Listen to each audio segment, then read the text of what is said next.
Brandon, I don't care how you feel about me because what you have done to me and me exposing you, you have brought this on yourself. For 15 months, you lied to me, and your lies had gotten deeper and deeper and deeper. And it was always a feeling that I had and wonder why I felt uneasy and a bit strange about your behavior and what you were doing. So I looked at some old text messages and I got mad all over again. So now I don't care if I blast you out on several sites. I don't give a fuck because you deserve to be blasted out because you're never going to change. And you think everything is all good because your wife took you back, and that's on her to not know the type of man that she's married. But it doesn't matter. But I'm going to tell my story, tell the truth. Ladies and gentlemen, here we have Robert Brandon Commodore, who goes by Brandon, of Minneapolis, Minnesota, Brooklyn Park, or wherever he lives. But he's pretty much well known in the Minneapolis area. Robert Brandon Commodore is a sociopath, liar, and a cheater. He's a woman's worst nightmare because he likes to live double lives and has no regards for anyone but his own self and what he can get in return. Robert Brandon Commodore goes by Brandon to those who know him.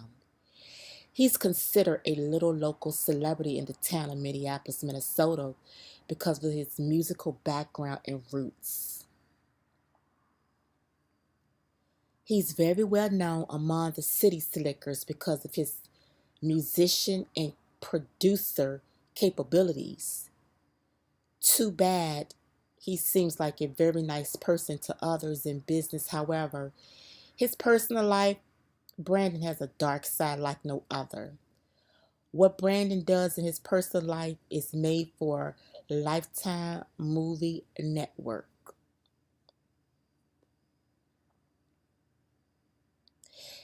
His story should be on Lifetime entitled His Double Life, The Secret Life of a Minneapolis Musician. I met Brandon via Instagram when I found out he was the drummer for my favorite band.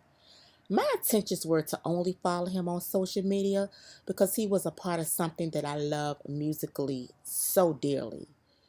When I found him on Instagram, I saw that his profile was private. However, I requested him anyway just because. I immediately received acceptance and he sent me a message saying, "Thank you for the follow."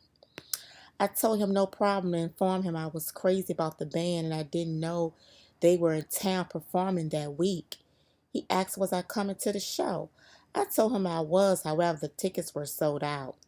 He then asked me what night would I like to come. My heart dropped. I was stunned because I hadn't seen my favorite band in years.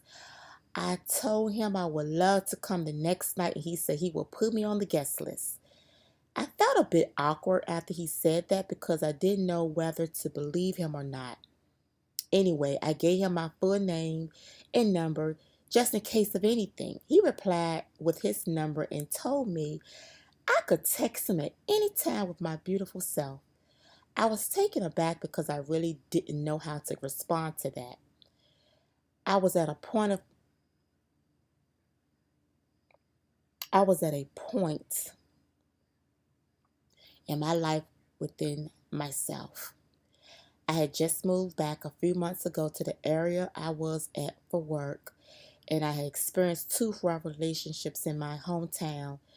And the last one took the wind out of me because I put so much energy and time into someone that mistreated me. I eventually got over that and put that wall up to focus on myself and my career. Then months later, I meet Brandon. At a time, I was still a bit vulnerable, but I had guarded my heart. Fast forward, the day of the concert, after work, I sent Brandon a text and he assured me that my name was on the list. He started asking me questions about myself and my interests. I was intrigued for a minute because of his charm and the way he was asking me questions in which he seemed like he wanted to get to know me. I was supposed to see Brandon after the concert. However, I didn't. We texted for a hot minute, but something happened on his end and I never heard from him again.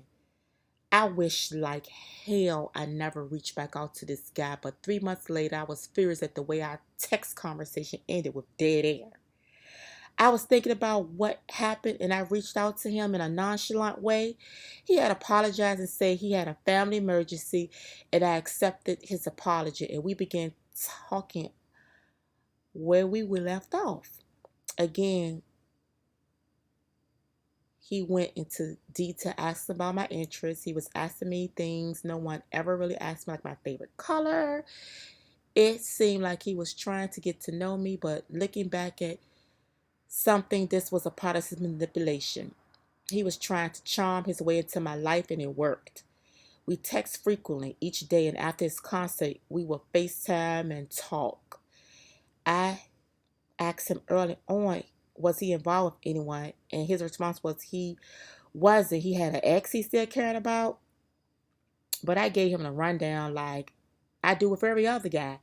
Are you married? Do you have a girlfriend? Ex-girlfriend? Ex-girlfriend that's deranged? He replied no. As time went on and we talked frequently about meeting up, I grew strongly for him.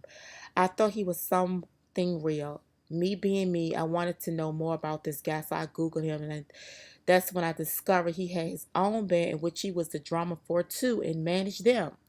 I saw YouTube videos, news articles, his bio, and that's when I discovered he was sort of a little local celebrity in the town of Minneapolis.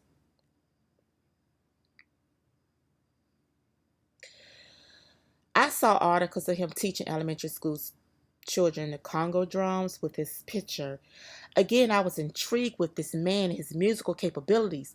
Long story short, I saw this man in person end up pregnant by him, but I was getting the strange feeling he was lying about what he had going on in Minneapolis. He told me he was very estranged from his wife and was getting divorced, and that was the ex he cared about. As time went on, things became inconsistent. Come to find out, after more researching and the loss of our baby, Brandon was still with his wife and she was pregnant. He lied and he said it wasn't his baby. She slept with someone else. All lies. Again, getting consistent stories and information from other sources. Brandon was lying. I found out his wife's information. She told me everything about him was a lie. I told her how I met him, which was actually through a co-worker's friend which he was talking to. Found out he was messing with her too. The wife told me he got his ex-girlfriend pregnant 2 months before proposing to her. And I guess he proposed to her to keep her because he got kicked out the house. She told me he doesn't have nothing, no money, and he's broken. Everything is hers. He was sending me money. I guess he was sending me her money on several occasions. Anyway, Brandon's not who he seems. He's a liar, a deceitful person that was lying to me for 15 months. Everything that came out his mouth was a lie. He had a wife at home and was trying to live a double life. Too bad the city doesn't know the person he is, but now they will. Exposing the manipulative, lying, sociopath bastard he really is. I'm sure he has other women in other states as well. He's now touring with the lead singer of the band I love and has great opportunity coming his way, I'm sure, with women. He's unfaithful and very sexual, and his poor wife, she's weak, and has taken him back due to his charm. She's um she's under his little spell, I guess. But women of Minneapolis and all parts of the world, because he does travel a lot, watch out for Brandon Commodore. He isn't shit. He's married, a liar, and deceitful. manipulative bastard.